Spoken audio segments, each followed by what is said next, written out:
नमस्कार साथियों, 17 जनवरी 2022 दिन रहेगा सोमवार और सौर मंडल के परिवार के राजकुमार की संज्ञा प्राप्त बुध ग्रह मकर राशि में अब अस्त होने जा रहे हैं। बुध की ये अस्त अवस्था आपके सामाजिक, आर्थिक, पारिवारिक एवं मानसिक जीवन पर क्या प्रभाव डालेगी, इसके सटीक विश्लेषण के साथ मैं पंडित आशीष वत्स आपके समक्ष उपस्थित हूँ। देखिए दोस्तों, आज का जो समय है वो सोशल मीडिया का है, कम्युनिकेशन का है और नेटवर्किंग का समय है। ये दौर है संचार कौशल का और संचार के इन सभी साधनों पर एकमात्र आधिपत्य है बुध देव का। आपके सीखने की क्षमता, आप में तर्क करने की महारत, आपकी भाषा, आपके शब्दों का चयन कितना धारदार होगा, इसका प्रभाव क्षेत्र बुध के अंतर्गत ही आता है। यदि बुध आपकी कुंडली में ठीक स्थान पर मजबूती से विराजमान हो जाएं तो आपकी बोली में ऐसा जादू भर देंगे कि लोग एक टक घंटों आपकी बातें सुनते रहेंगे।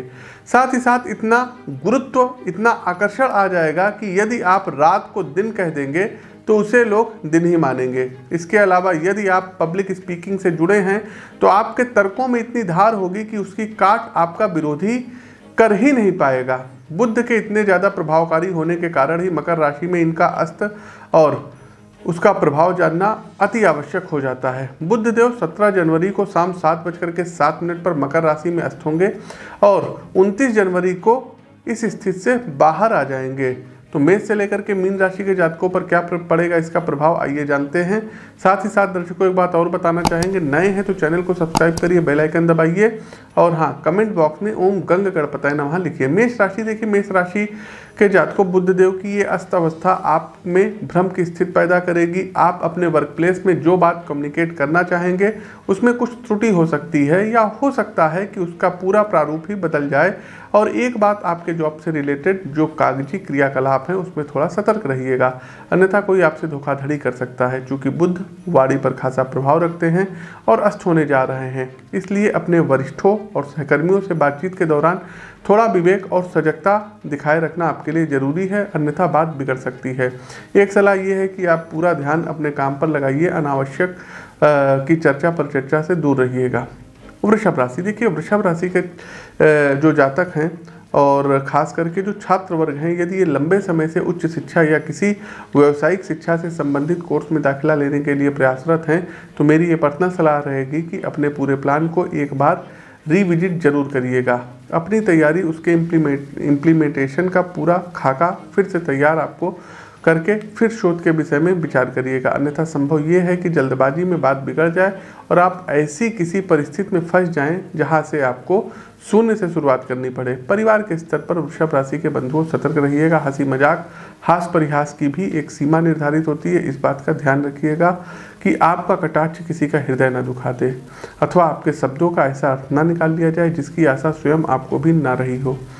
मिथुन राशि, देखिए मिथुन राशि के बंधुओं, बुध देव सजगता अर्थात आपकी जागृत चेतना और तंत्रिका तंत्र पर भी प्रभाव रखते हैं, इसलिए अस्त होने की समावधि में अपने स्वास्थ्य का विशेष ध्यान रखिएगा। यदि आपकी माताश्री न्यूरो से संबंधित किसी रोग से पूर्व में ग्रसित हैं तो ये समय उनके लिए विशेष संवेदनशील रहेगा। आपका दायित्व है कि उनकी स्वास्थ्य संबंधी जरूरतों का आप ध्यान रखिएगा, अन्यथा किसी अप्रिय स्थिति से इनकार नहीं किया जा सकता है। ठंड का मौसम है लेकिन आपको अपनी जुबान पर कंट्रोल रखना होगा, अन्यथा स्वास्थ्य के चक्कर में स्वास्थ्य के लिए समस्याएं हो सकती हैं। कर्क राशि, कर्क राशि के जातकों, आप कार्यक्षेत्र में दबाव ज़्यादा महसूस कर रहे हैं, कारण कि आप पर वर्कलोड अब बढ़ा हुआ है जिसका सीधा असर आपको इस समय अवधि में अपने दाम्पत्य व प्रेम जीवन पर दिखाई देगा। कारण कि प्रोफेशनल और पर्सनल लाइफ के बीच अब तक जो संतुलन था वो बिगड़ सकता है। रिश्तों में एक आशंका व्याप्त होगी, आपके साथी को ऐसा लग सकता है कि आपके जीवन में उनकी वरीयता कम हो गई है, हालांकि वास्तव में ऐसा नहीं है। कर्क राशि का व्यक्तित्व स्वभावतः भावुक होता है, अतः आपको इसे सिद्ध करना होगा। व्यवसाय में किसी नई साझेदारी के लिए परिस्थिति अभी अनुकूल नहीं है, थोड़ा वेट करिएगा। इस समय का प्रयोग मार्केट रिसर्च और कस्टमर के माइंडसेट को समझने में करिए। हाँ, यदि आप पहले से साझेदारी में काम कर रहे हैं तो पेपर रिलेटेड वर्क को लेकर सावधान रहिएगा। सिंह राशि, सिंह राशि के प्रिय मित्रों, आर्थिक और स्वास्थ्य संबंधी समस्या एक साथ चलने वाली है। मेरी व्यक्तिगत सलाह होगी, इस समय अवधि में पहले अपने स्वास्थ्य को साधिए। चूँकि कोविड की देखिए थर्ड वेव लगभग जो है आ ही गई है और आपको ये समय स्वास्थ्य संबंधी समस्याओं से परेशान कर सकता है, इसलिए भीड़ भाड़ में भरसक ना जाइएगा और जाते हैं तो प्रॉपर मास्क और सुरक्षा मानकों का जो भी गवर्नमेंट की तरफ से उसका ध्यान रखिएगा। साथ ही साथ ऑनलाइन किसी भी खरीदारी से पहले या म्यूचुअल फंड अथवा शेयर की खरीद बिक्री से पूर्व हर एक बात की बारीकी से जांच पड़ताल कर लीजिएगा। बुध का संचार क्षेत्र पर पूरा प्रभाव है, उनकी अस्त अवस्था आपको किसी ऑनलाइन फ्रॉड का शिकार बना सकती है। हो सकता है कि कोई आपको जो है ऑनलाइन चीट कर ले, कोई मोबाइल फ़ोन के जरिए आपसे OTP वगैरह मांग ले और आपके लाखों रुपए डूब जाएं, तो इसका ध्यान रखिएगा। आगे बढ़ते हैं कन्या राशि की ओर। कन्या राशि के मित्रों, मनुज बलि नहीं होता है, समय होत बलवान, भीलन लूटी गोपिका, वही अर्जुन वही बाण। आपका भी समय आपसे धैर्य की मांग कर रहा है। पेशेवर जीवन में चीज़ें पटरी से उतरती हुई दिखाई पड़ रही है। आप एक अच्छी प्लेसमेंट के लिए प्रयासरत हैं, लेकिन बात कुछ बन नहीं रही है।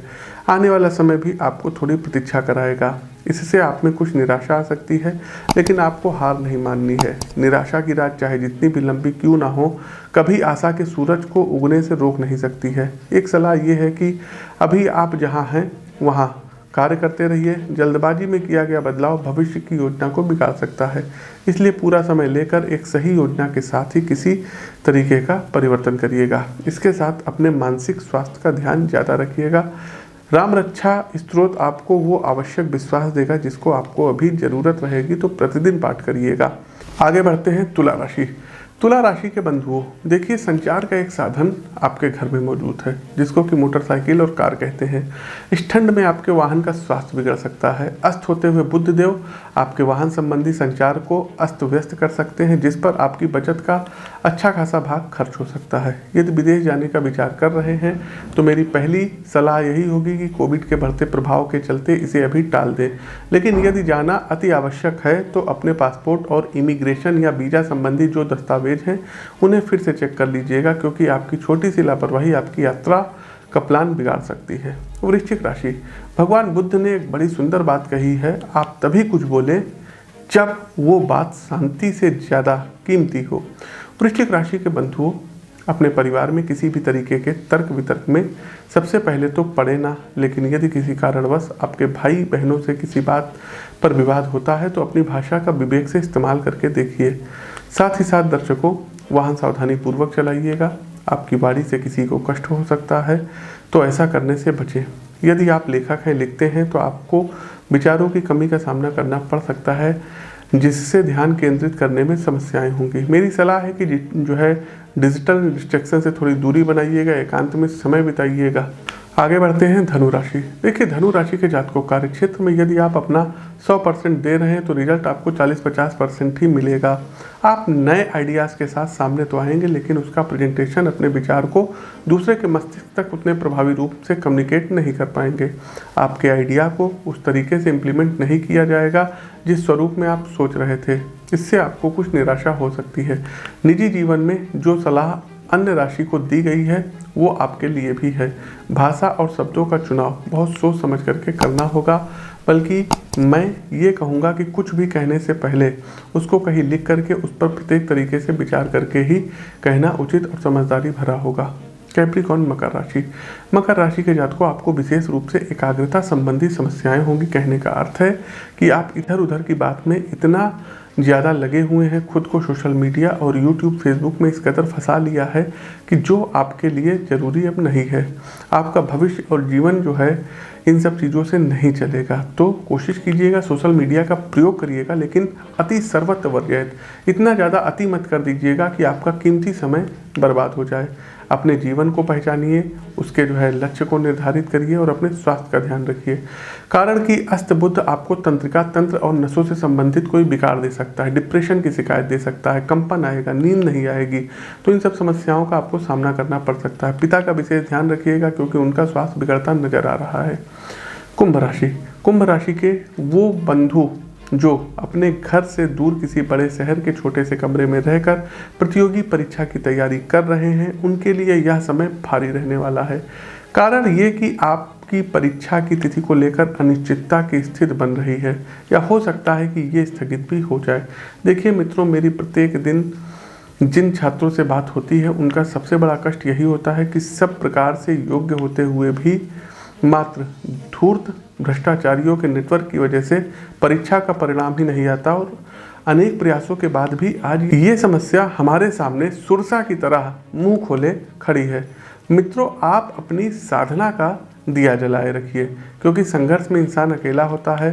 भगवान हनुमान जी के अष्टक का प्रतिदिन 11 बार पाठ करते रहिए, तो संघर्ष में जो है आपको अपने स्वयं के ऊपर कॉन्फिडेंस लेवल ज़्यादा बिल्डअप होगा। मीन राशि के जातकों किसी भी बड़े आर्थिक निर्णय से पहले भविष्य की योजनाओं के विषय में विचार कर लीजिएगा, क्योंकि ऐसा हो सकता है कि एक गलत निर्णय आपको आर्थिक रूप से तोड़ दे। निवेश न करिएगा, न जमीन में, न शेयर मार्केट में, न संचार के किसी अन्य साधन में। कारण कि अस्त अवस्था में बुध अपना प्रभाव खो बैठेंगे और आपको नुकसान करा देंगे। दाम्पत्य जीवन में संवाद और कौशल की कमी रहेगी। साथ ही साथ किसी भी प्रकार से पार्टनर के साथ कुतर्क मत करिएगा, मानसिक विषाद की स्थिति बन सकती है। क्या करेंगे उपाय? तो देखिए दर्शकों, आप सबको हम एक उपाय बताते चल रहे हैं। आप लोग अष्ट बुद्ध के उपाय करिएगा, दुर्गा सप्तशती के अर्गला स्त्रोत का प्रतिदिन पाठ करिएगा और गणपति शीर्ष का पाठ करिए। साथ ही साथ प्रतिदिन सूर्यदेव के आभा मंडल में थोड़ी देर बैठ करके गायत्री मंत्र की एक माला का जाप करना रहेगा। प्रिय दर्शकों, नीम का पौधा यदि हो सके तो बुधवार वाले दिन किसी मंदिर में धार्मिक जगहों पर रोपित करिए। साथ ही साथ दुर्गा जी के 32 नामों का जाप करना आपके लिए लाभकारी रहेगा। तो ये कुछ उपाय हैं जिनको सभी राशि के लोग करके अपने जीवन में लाभ ले सकते हैं। आपको हमारा ये कार्यक्रम कैसा लगा कमेंट बॉक्स के माध्यम से अवगत कराइए। नए हैं तो चैनल को सब्सक्राइब करिए, बेल आइकन दबाइए। अपनी वाणी को विराम देते हुए ज्योतिष के इस मंच से मैं पंडित आशीष वत्स विदा लेता हूँ। नमस्कार, राम राम।